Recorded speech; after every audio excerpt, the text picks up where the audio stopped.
नमस्कार। हम आज use of technology in education and NEP 2020 इस विषय पे बात करेंगे। Use of technology in education, आप इस विषय से आप सभी बहुत अच्छे से परिचित होंगे। आज मैं इस विषय में ये बात करूँगी कि नेशनल एजुकेशन पॉलिसी 2020 में use of technology in education के बारे में क्या बताया है। चलिए इस बात को हम समझते हैं एक प्रेजेंटेशन की हेल्प से। नेशनल एजुकेशन पॉलिसी 2020 में पूरी जो पॉलिसी है उसमें टेक्नोलॉजी का बहुत ही ज़्यादा एम्फेसिस दिया गया है। अगर आप टेक्नोलॉजी वर्ड को इस पूरी पॉलिसी में सर्च करेंगे तो it is there in more then 74 times. यही ये इंडिकेट करता है कि पूरी जो पॉलिसी है that is technology driven policy. अगर ये कहा जाए कि पूरी पॉलिसी में टेक्नोलॉजी के यूज़ के ऊपर हर एक चैप्टर में कुछ न कुछ रिकमेंडेशंस दिए हैं तो वो बिल्कुल ही गलत नहीं होगा।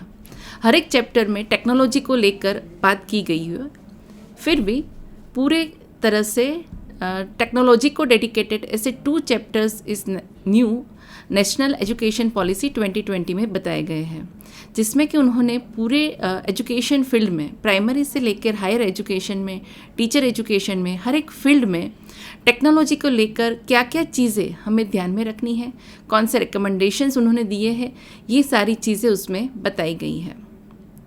टेक्नोलॉजी के फर्स्ट चैप्टर से ही हम बात करें तो before the first chapter in the principle of the policies there is one important principle that guides us about the use of technology in education. On the page number 6, there is one principle which is focus on use of technology in education. It is written that extensive use of technology in teaching and learning, removing language barriers, increasing access for Divyang students, and educational planning and management. See here, the use of technology is emphasized on the various aspects of education, not only the teaching, learning and assessment. Here it is very clearly explained that the technology should be used in teaching and learning process as well as for removing the language barriers and increasing the access for Divyang students. Further, technology should be used for educational planning and management. So, in the principles of the policy, one of the important principle highlights the importance of use of technology in education. So, what are the other aspects are discussed in this policy that we will see. In this session, we will see 4 points and we will discuss all the 4 points in detail. The first is thrust of technological interventions. Second, disruptive technologies. Third, adoption of emerging technologies, and fourth, initiatives recommended in NEP 2020. Let's start with the first point.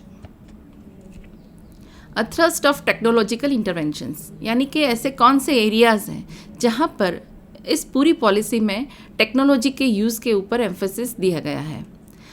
As you can see in the slide, there are major 6 areas where we should use technology. These all the 6 areas are discussed with respect to primary education, secondary education, teacher education and higher education. The first is teaching, learning and evaluation process. The second is supporting teacher perspective in professional development. Supporting teacher preparation and professional development. Enhancing educational access, educational governance, removing language barriers, and access to Divyang students. These are the major 6 areas where we must use education technology for the betterment. Let's discuss the first point, that is teaching, learning and evaluation. See, if we talk about the use of the technology in teaching process, before this pandemic time, so many teachers and professors were using various technology in the classroom. For example, if the teacher is using the simple PowerPoint presentation, it is the use of technology. Further, from last many years, people are using various aspects of technology to improve the teaching learning process. Computer assisted learning, computer managed instruction, computer aided learning, program learning materials, etc. developed. Further, television programs, radio programs, then live interactive sessions, learning through various online websites, right? These all the things were in practice. But the scale and the span of this, all the platforms are very less. From last 1 year, we can see that the people have adapted this technology very quickly, and most of the part of India, they use technology for all the levels of teaching and learning. From primary to higher education, each and every sector, use of technology has increased. Just before the pandemic, we were not aware with the online teaching learning platforms like Zoom, Microsoft Teams, Cisco WebEx, etc. But very soon, all over the India, all the teachers and the students have adopted this technology. And today, online teaching learning process is going on through various online platforms like Zoom, Microsoft Teams, Google Meet, Cisco WebEx app, etc. Now, even the small children are very much familiar with this technology. Before that also, there are some platforms, there are some ways where people were using these things, but it was not as a large scale. But now, today, even in a small village, people are aware about these various aspects, and technology has given a very good chance for each and every person to learn and to teach. Second thing is various video lectures. Video lectures are now very common for all the students and teachers. Now teachers are preparing their video lectures on daily basis. In initial stages, video recording were not that much famous, and people were not very much comfortable or feel easy to prepare the video and etc. But now it's very easy task. Various tools are available to prepare the video lectures. Now even I have seen that so many teachers are preparing video lectures through mobile application only, and they can prepare really very good videos and they are sharing with the students. Earlier, for video recording, we were depending upon the various studios, but now it's very easy and the people can prepare the video lectures at home also. In this national education policy, it is said that all the teachers and students should be familiar, and they should prepare such kind of the video lectures, so that for the students where the online learning is not possible, where Zoom or Cisco WebEx meeting application could not be reached to such kind of the student, at that teachers can share the video link and students can access the teaching learning material through that video lectures. Further, various television programs are also available for the student learning purpose. Initially, there are very few channels which broadcast the educational lectures like IGNU, and some channels were dedicated for video lecture telecast. But now the entire EduSat satellite is dedicated for such kind of the telecast program, and there are so many channels which continuously telecast teaching learning resources from primary education to higher education. We all know that the Swayam Prabha has many channels which telecast various television programs for various subjects. In Gujarat, there is Vande Gujarat, and there are so many channels of Vande Gujarat which telecast the programs for primary school students, secondary school students, higher secondary school students, and even for the higher education. One of the very famous project was Sandhan project of Gujarat government, which was specially prepared for the teaching learning process through television, and all the areas, arts, commerce, science, teacher educations were covered under this project, and they were preparing and they were telecasting such kind of the programs. At present, Indian Institute of Teacher Education is also running one project named Shiksharth, and they are telecasting various educational programs related to teacher education on Vande Gujarat 1. So, educational television programs are also very useful for the teaching learning process, and these days we have used it at its most. Web learning technologies are also there. Most of the students are aware with this. There are so many educational websites which provides web-based learning. Then again, there are some portals and which provides the online teaching learning process activities like Swayam, Diksha, and one of such initiative of IIT is Angira. They provides online learning platform where student can enroll themselves for a particular course. They can learn and they can earn the credit. So this is the present scenario where we are using the technology for teaching and learning process. Before the 35 years, CIET was developed, and they were preparing video lectures and they were telecasting, and the number of the lectures and number of the programs were very less, and today it has increased a lot. Today there are so many channels which telecast the video lectures, and even there are some programs on which the live television programs are also done, and student can ask their questions through the helpline number or the telephone number given by that particular channel. Like television, radio is also very important tool for teaching learning process, where the internet is difficult to reach, right? There are some areas even in India where even today internet facility is not available. Even for each and every child, having a smartphone is a difficult task, or it's not possible for them to purchase a smartphone for each child. For such kind of the area and such kind of the people, internet radio and community radio is very useful.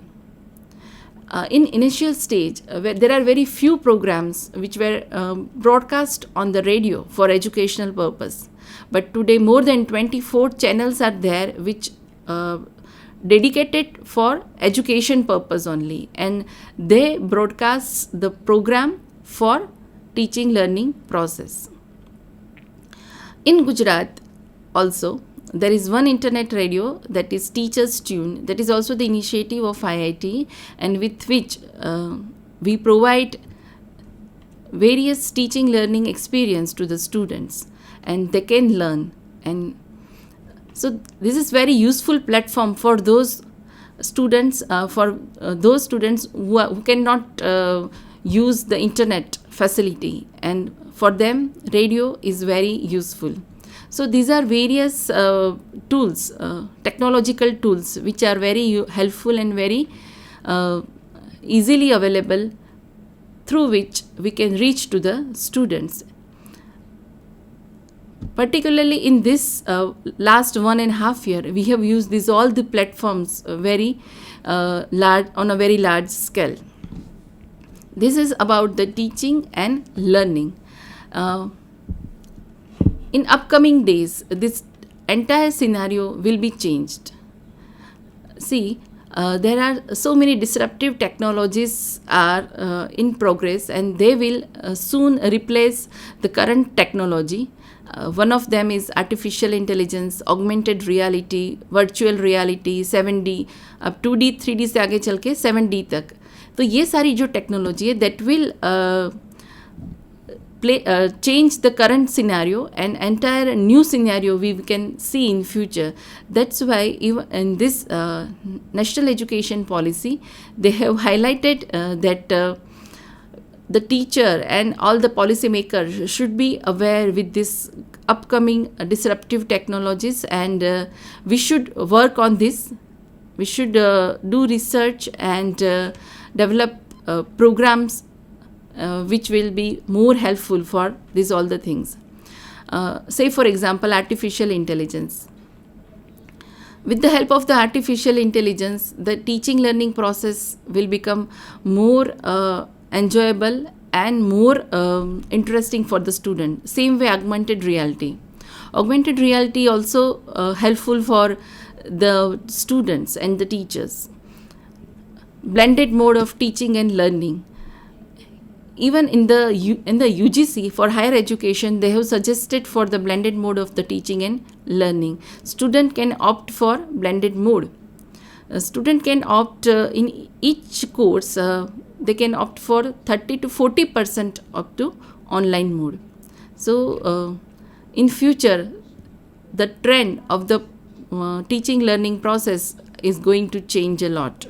For theory purpose, as we discussed, there are various platforms available through which we can provide guidance and we can teach students through this online mode. But for the practical, it's very challenging because practicals are the activities which should be done by in a physical face-to-face mode only, because practicals cannot be taught online. But now, because of the use of the technology, it is going to be possible to teach the practicals online. Although there are some limitations. For example, when the teacher is teaching the practicals online and students are doing practicals through virtual labs, but they cannot smell, they cannot taste, right? So there are some limitations of virtual lab, but now in India, virtual labs are developing. At present, vlab.co.in, right? It's also known as Amrita Lab, is developed, and students can perform various practicals of chemistry, physics, life science through this virtual lab. This virtual labs provides the experience of the practical work with few limitations, but they are useful. Particularly when it's very difficult or it cannot be managed or it cannot be arranged in physical mode to arrange the practicals. At that time, these virtual labs are helpful. So virtual labs are now available and they are developing. They are preparing more and more practicals which can be done through online mode. Now, if we talk about the online assessment, right? So the most and challenging task is assessment task. Teaching learning जितना important है उतना ही important रहता है assessment. So assessment through online mode और through technology, it's really a very challenging task, but it's not impossible task. We should learn and we can develop. There are so many way of the online assessment. There are I would like to share about some very commonly used online platforms like Google Forms. Most of the school teachers and professors are now using Google Form for taking multiple choice test, and it is more convenient as compared to the paper pencil test. So creating Google Form is very easy, and through the Google Form we can take various exams.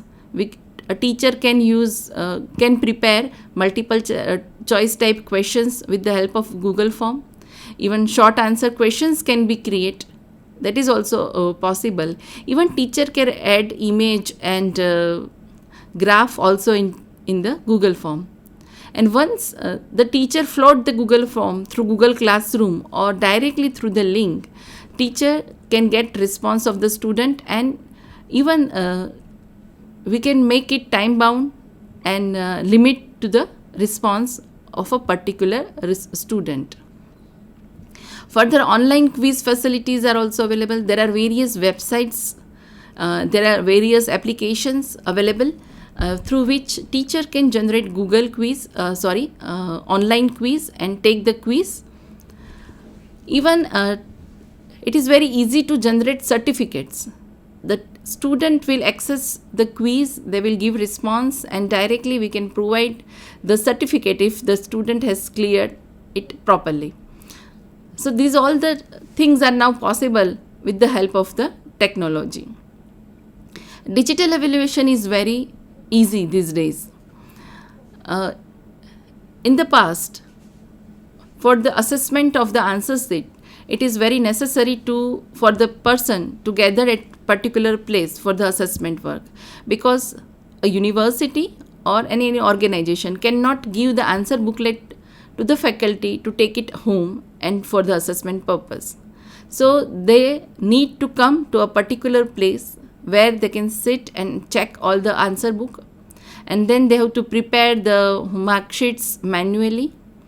After preparing the mark sheet, again one person is required to prepare the mark sheets, and then we can distribute the marks among the students. But now, through the digital technology, there are various softwares available where digital assessment at home is possible.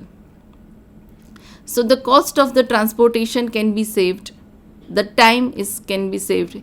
Even it is possible for the teacher to assess the answer booklet at any time. Whenever the teacher feels comfortable, the teacher can do the digital assessment. In this process, what we do? Generally, the student write answers in the answer booklet, and then in the scanner, all the answer booklet are scanned and they are converted into the PDF. This PDF is uploaded in the software and it is sent to a particular evaluator.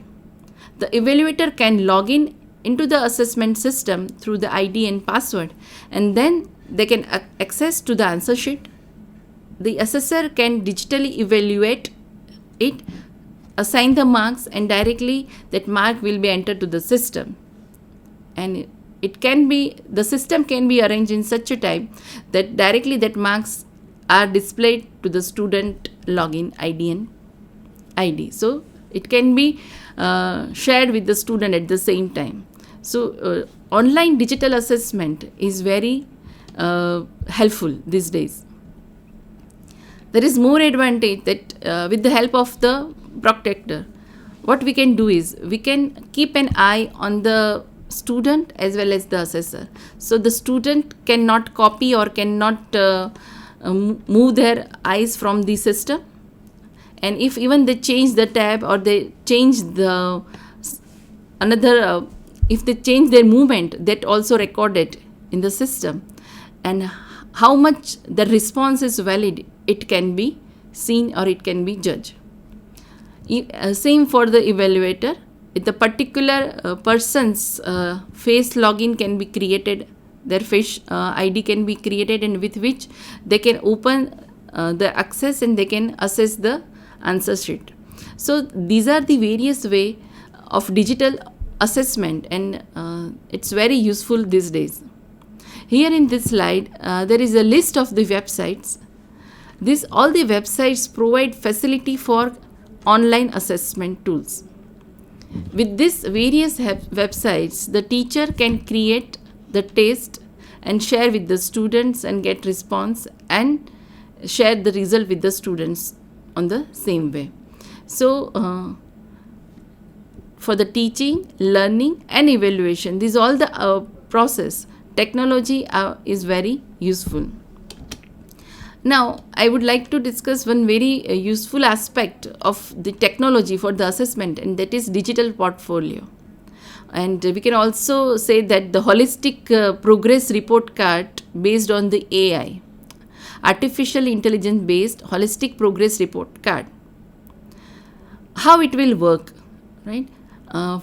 At present, in Gujarat, there is a UDIS platform. Right? UDIS का मतलब होता है Unified District Information System for Education, and it is implemented from 2012-13. This platform keeps all the records of the students. Like we keep all the records manually in the schools, and this platform provides facility to keep all the records in the digital format. In future, if we can prepare the holistic progress report card or the digital portfolio of the student with the help of AI technology, it will change the entire scenario of the guidance and counseling area. How? Let me explain. Say for example, if the student is taking admission in the first standard, and from that first standard the teacher or the organization is keeping all the data of the student in the record in the digital form, right? So every year the detailed information about the students will be stored in the system, and this system will help the teacher to give ideas, predictions about the students. The artificial intelligence will help here. So whenever a teacher want to know that in which particular activity student is more interested, the student is taking part more and more, the teacher can find out that kind of the activity, and the teacher can suggest you are good or you are more interested in such kind of the activities, so you should prepare your career in this field. Same way, if the student is not showing a good score in particular subject every time, then also the teacher can guide regarding the same. Further, if the student change the schools, it is very easy to transfer the digital information with the another organization, so they can continue record keeping, and with the help of the AI technology we can analyze these all the things in a very better way. So this is also one useful way of evaluation of the student, and we can use this result for guidance and counseling purpose also. So these all the things we have discussed is related to the use of technology in teaching, learning and evaluation. Now in the second part we will discuss about the supporting teacher preparation and professional development. How technology can be useful and what is the present scenario. In National Education Policy 2020, it is recommended that each and every teacher, either it is he or she is working in the primary school or secondary or higher secondary school, 50 hours continuous professional development is necessary. It means each and every teacher has to improve. They have to learn new things, and they have to give dedicated 50 hours every year. Again, if the teacher go to a particular place to take the training in physical mode, sometimes it becomes very difficult for the teacher to manage all the things. But if this training can be provided through the digital platform, through the help of the technology, it will be very more useful, and it will be convenient for each and every person, each and every teacher to take that training. At present, Diksha platform, right, and Nishtha, these are the platforms which are helping, and they are providing the programs, courses for the continuous professional development. Same way for the higher education, Arpit and Swayam are two online platforms where the faculty members can join for the orientation course, a refresher course and a short-term course, and they can earn the credits. So at present there are various platforms which are available, and they are working to develop it more and more. On Diksha platform, every year new courses are launched, and they are prepared for this purpose. Even on the Diksha platform, there are so many books available in the digital format, and digital content is available which can be accessed by the students as well as teachers, and they can take benefit of all the digital content. In very near future, even the Nishtha platform is going to provide training for the higher secondary school teachers also. So these are various platforms which helps for the continuous professional development of the teacher. Now the third point, that is removing language barriers. In National Education Policy, it is recommended that we should provide the content in all the languages. Language should not be the barrier for the learner. See, in today, there are some areas where the content or the reading material is available particularly in English or in Hindi only. But if we search for the local language, it's not available. So for the person who is not aware with the English language, for them language is a big barrier for learning new things. Because they don't know the language, they cannot learn the content. National education policy focus on this aspect, and they recommend that we should use technology to remove this language barrier. How? See, most of you must be using the Google Translator, right? Whenever you try to translate the content from one language to another language, we are using Google Translate in a very formal way. There are softwares, although there are limitations of the Google Translate. It's not accurate at each and every time, because it's one thing is that it's a free, and second thing, it's in development stage. There are so many softwares which are available in the market and which do the accurate translate from one language to another language. So using these softwares to translate the content from one language to another language is again the use of technology for removing the language barrier. Today, Indian government has taken initiative, and now even the course of the content of the medical college or the engineering college are now being translated in various Indian languages. So very soon, if the student is not aware or not familiar with the English language, then also that student can learn the medical and engineering field, because the content will be available in the local language with the help of the technology. So, and for that, in National Education Policy 2020, Indian Institute of Translation and Interpretation is suggested, and this institute will focus basically on the translation of the local content into other language. Furthermore, there are some various useful content available in a local language. For example, in Gujarat, there are some literature available in Gujarati only, and which is very useful, and it should be reached to the other part of the country. But due to the language barrier, we cannot reach that content to them. But if this content can be translated into another language, then that people can also be familiar, they can learn these things also.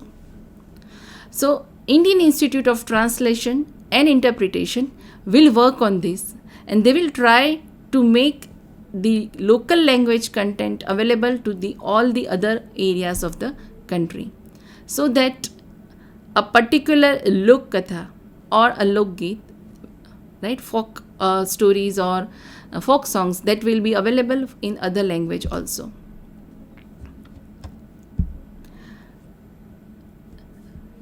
Then next point is enhancing educational access. Technology should be used for improving the access, educational access. How we can enhance the educational access? Again, for those people who are living in the remote areas, right? Sometimes it's not possible for them to take benefit of the area. For example, there are some people who are living in the remote area, and they cannot go for the higher studies into metro cities, and they cannot take benefit of the experts or the people who are living in the metro cities. For them, we can, with the help of the use of the technology, we can reach to them. For example, the pre-recorded video lectures, radio programs, that we can through them, with the medium of this video and radio program, we can reach to them. So this is the one way of reaching to the remote areas of the country. Even they can get benefit of the expert session, expert talk at their home. The people who are with the special need, they can also get benefited. In the next slide, we will discuss more about these students, that how the Divyang students can be benefited with the help of the use of the technologies. Further, when the content will be available in various languages, then language barrier can be removed and educational access can be increased.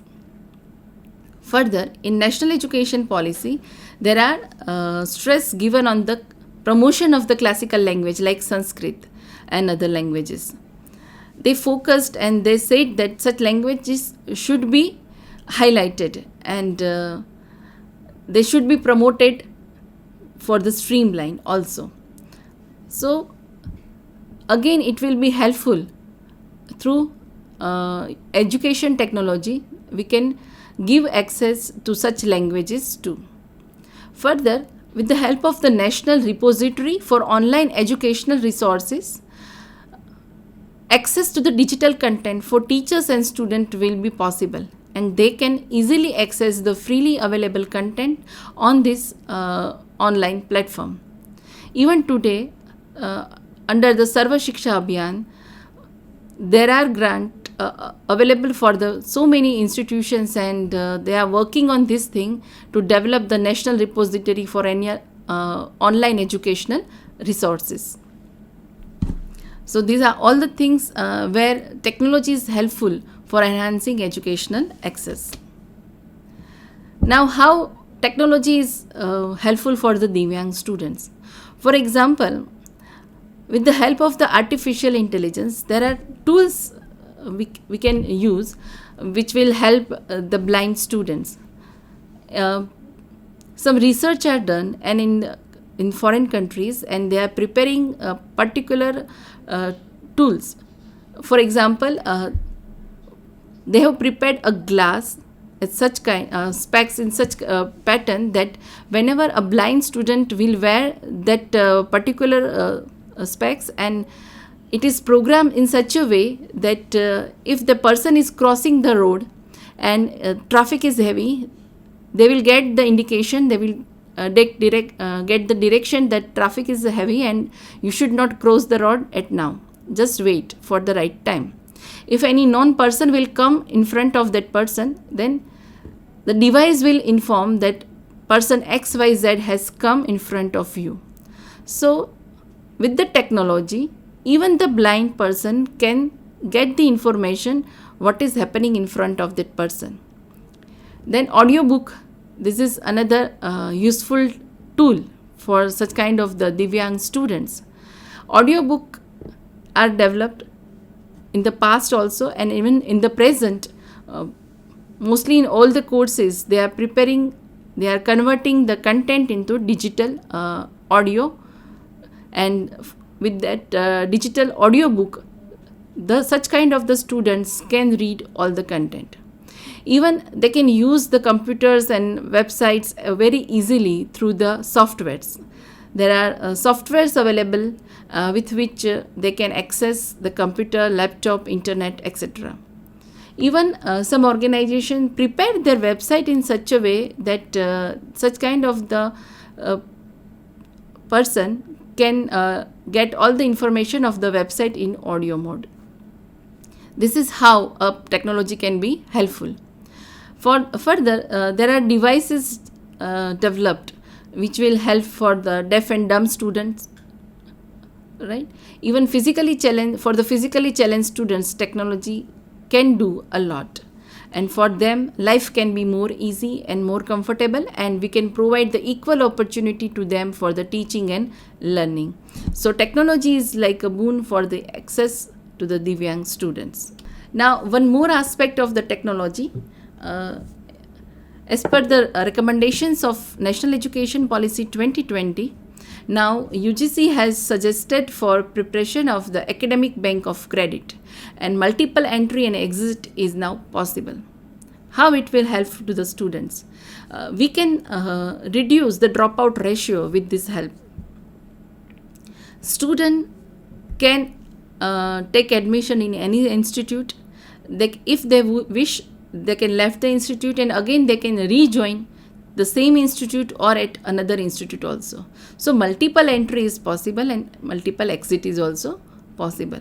Further, with the help of the technology, the UGC is planning to prepare the online academic bank of credit, and because of this, it will be really, in the real sense, it will be possible to implement choice-based credit system, because now the student can earn credit, 2 credits from one place, another credit from another place. It will be possible, right? The student can join a institute for a particular course only, and that student can earn the credit and transfer it to the another institute, and they can earn the degree.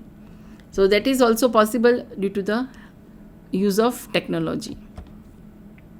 Now, how technology can be helpful for the educational governance? As we have seen in the principle of the National Education Policy, that technology should be used for the educational administration, planning, management, etc. How? Here, the data is like a fuel. With the help of the data, we can do the educational governance very easily. See, at present time, teacher is doing lots of admin work, right? There are so many works, duties are assigned to the teachers, which are purely based on the data. They are getting the data, they are interpreting the data, and they are preparing the reports based on data. These all the works can be done through the computer, and so many human hours can be saved. We can reduce the load of the teacher, and that time can be used for the betterment of the teaching learning process. In one research, they done the calculation, and they proved that a particular teacher is doing more than 150 tasks, which is based on the data, and it's just an admin work. If we can do this work through the computer or the technology, then teachers' quality time can be used for the betterment of the teaching learning process. How this thing can be possible? Again, here, artificial intelligence can help a lot. Big data management is a very big issue. And if we learn how to manage this big data and how we can interpret and we can use this data, it's like a boon for us. We can use this data in numbers of ways. We just need to understand how we can utilize this data. And for that purpose, AI technology is very useful. Even at present, there are some work in field of educational governance which are done through the technology. For example, teacher recruitment, teacher transfer, these are the aspects where technology is helpful. And further, if we can develop the technology in such a way that we can do the data analysis, interpretation, and we can prepare the report based on that, we can prepare the conclusions, findings based on that, then it will be more useful for making the educational governance a smooth process. So these are all the areas where these are the thrust areas of use of technology in education. That was first part, as we have mentioned in the initial slide. And now let's discuss some challenges of online and digital education. What are the challenges we are facing today? The first challenge is digital competencies of the teacher.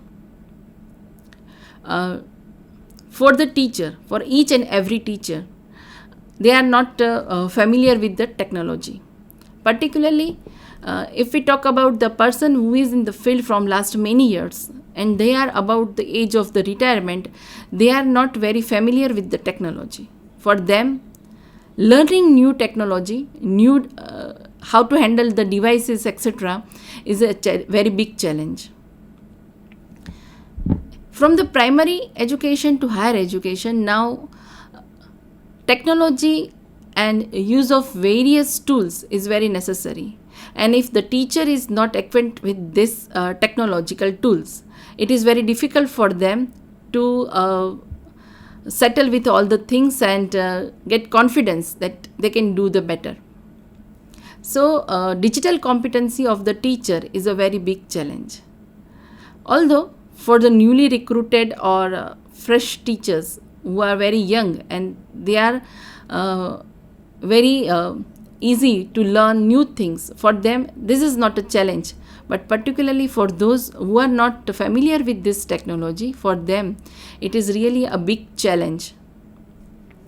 Then unavailability of the open and public digital resources facility.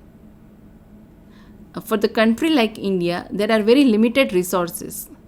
Particularly in the local language, it is really very a big challenge to get open and public digital resources. So this is also again a big challenge. Cybergogy knowledge.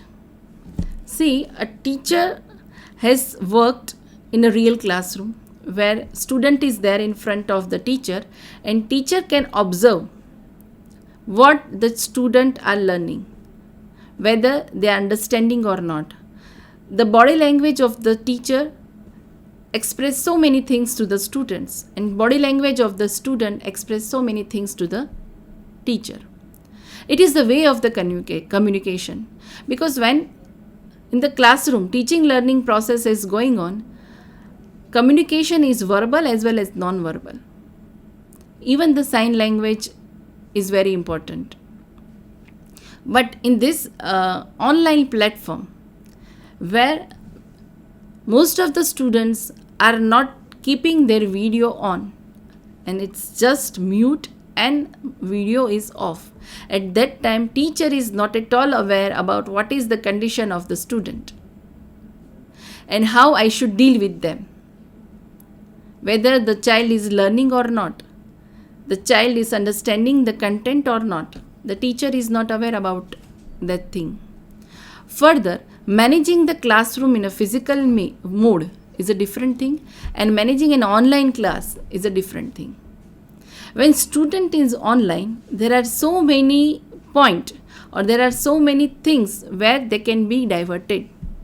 So in this all the case, the teacher should learn how to manage this situation.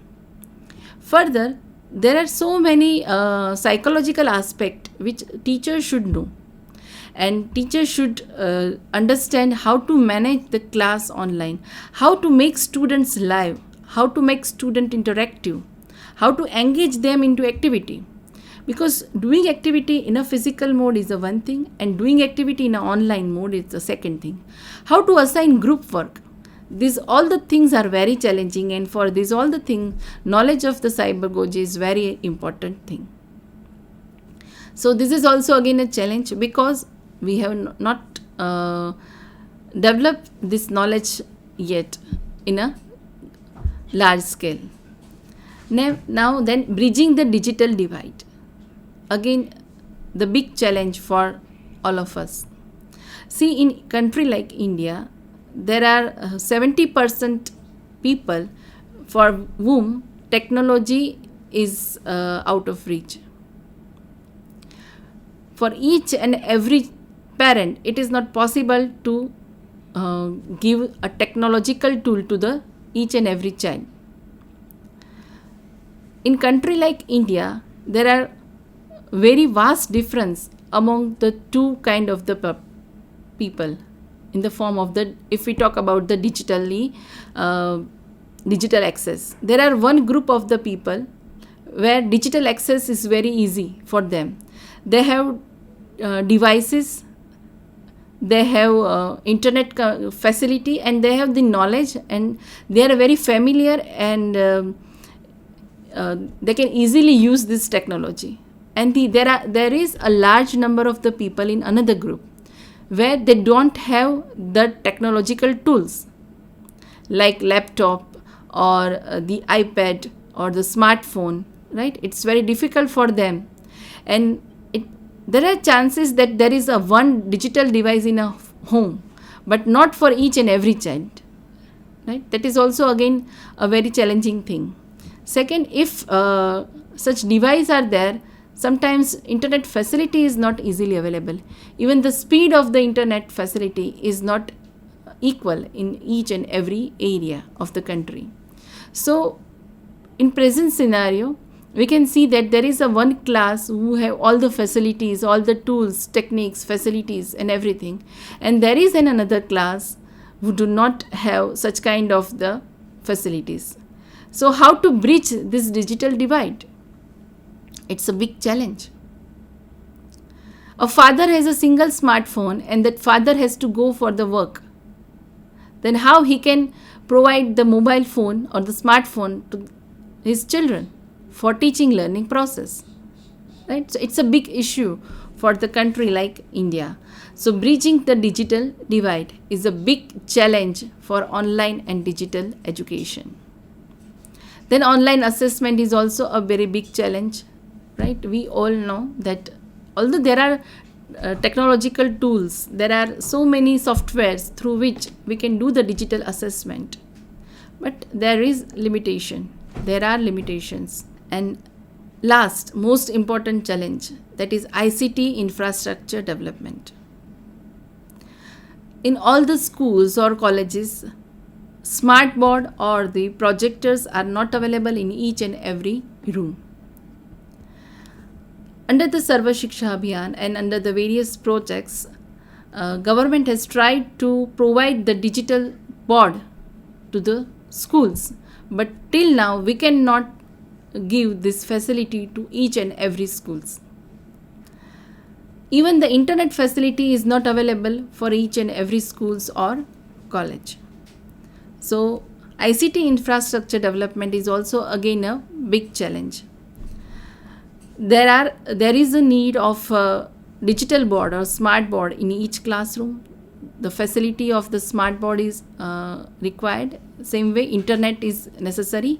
Further, various online platforms like Diksha and Swayam Prabha, like this, we need to develop more online platforms where students can learn. They can join such platforms.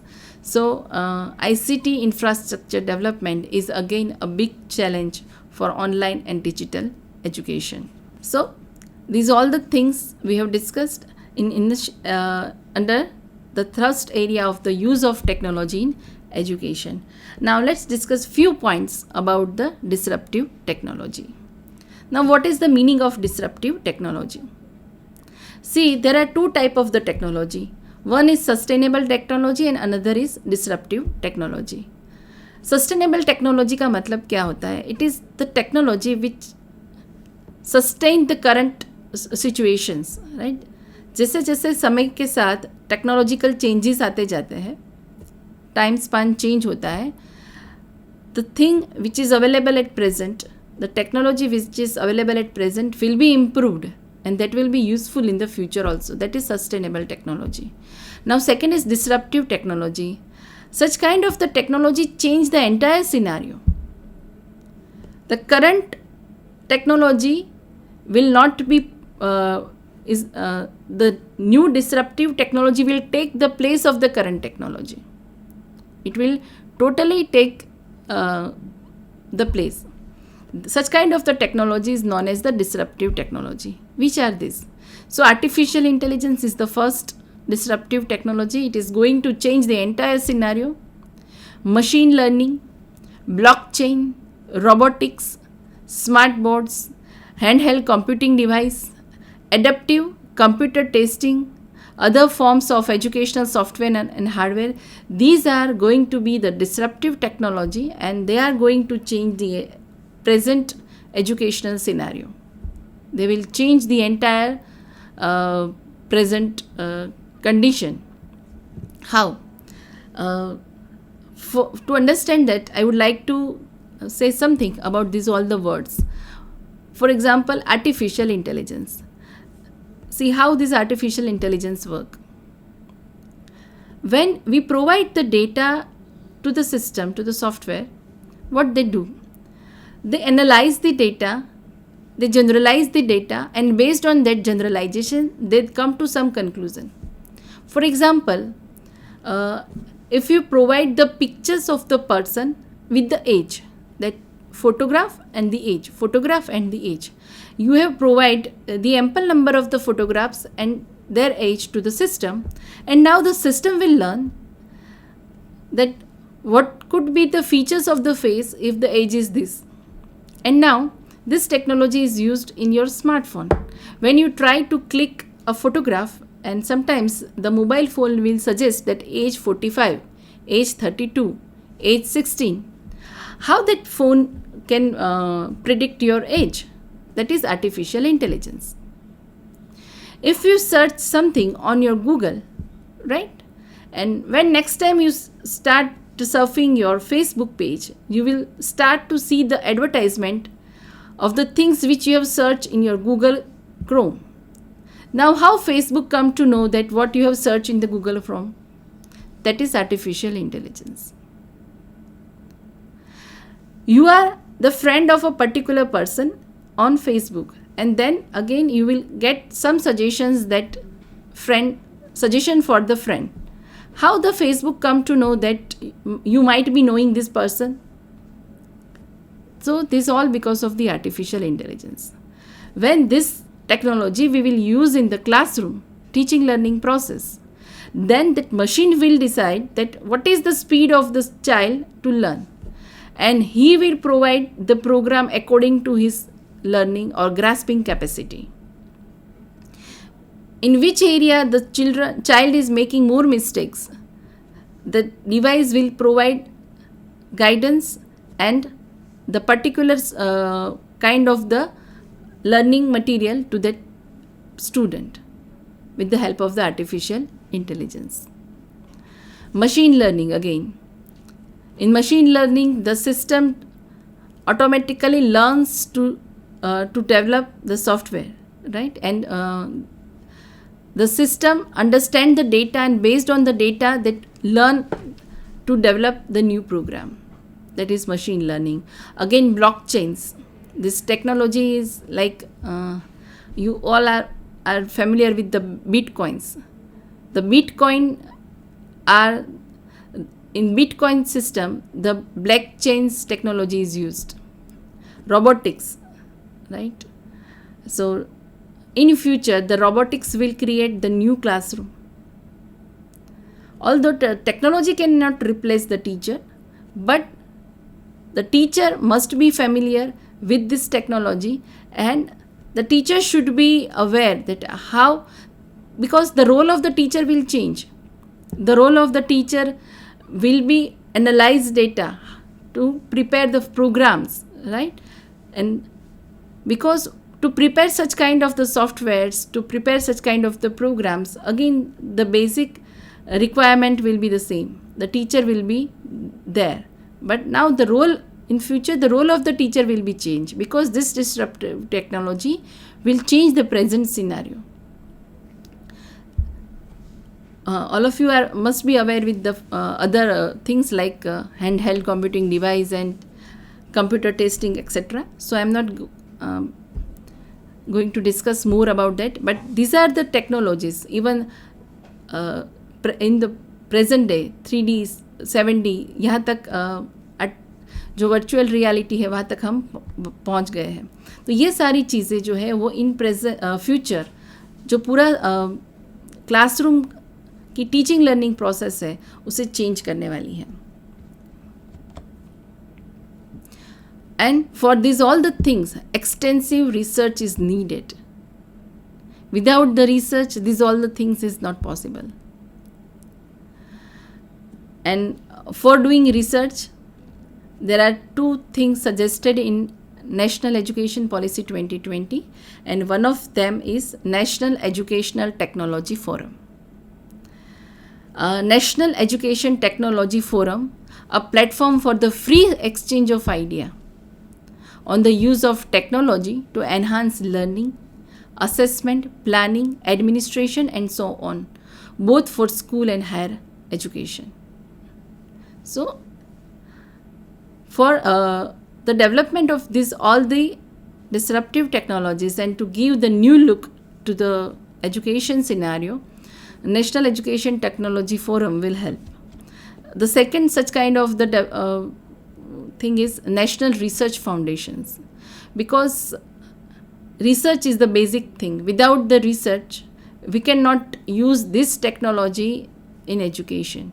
And for that, what kind of the research in the field of artificial intelligence, augmented reality should be done, and National Research Foundation will do such kind of the research activity, and they will bring these technologies into the classroom.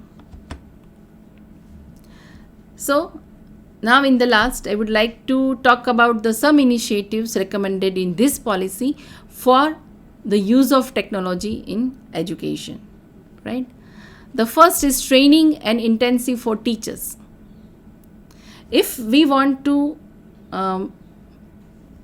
want teachers to use this technology, and we want to change the educational situation, and we want to use this education technology in a large scale, it is very necessary to train the teachers and to provide intensive to the teachers.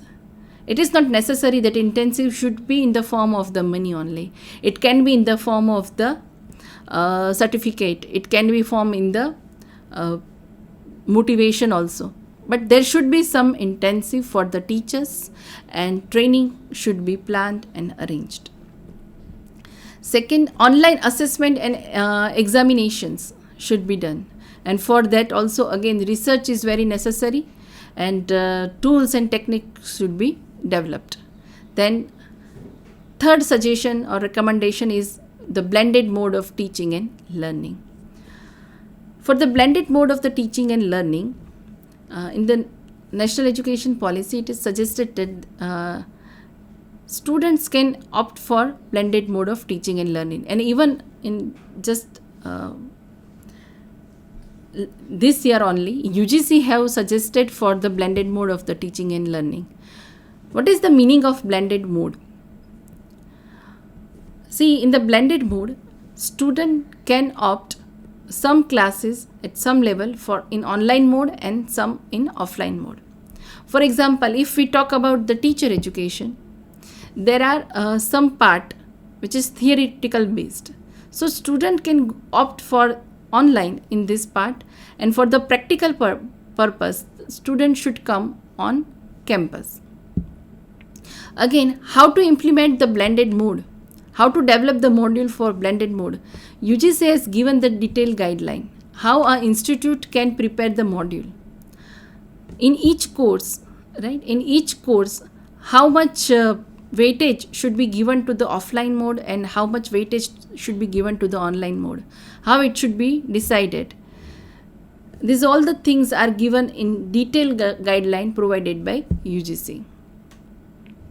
Then laying down standards, again for each and everything, it is very necessary to decide these standards. Then addressing the digital divide, as we discussed earlier, National Education Policy has recommended to bridge the digital divide, and now government is working very hard to bridge this gap. Then pilot studies should be done by CIET, NIOS, IGNOU, etc. Right? These national level institutions should take up research that how we can use this technology in future. Then digital infrastructure at low cost, advanced and affordable price. Right?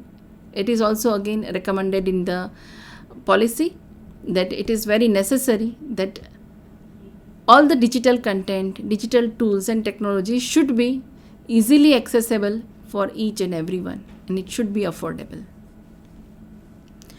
Online learning tools like Swayam Prabha, Swayam, Diksha, etc. It should be developed in more numbers. Such kind of the online platforms should be developed in local language also. Although there are programs available in other languages, but at present in all the languages, all the digital learning material content is not available. So in this field we need to work. Then content creation and so content creation is also again a very important aspect, right? In all the field from primary education to higher education and for the teacher training also. Right? Virtual lab development is also very necessary.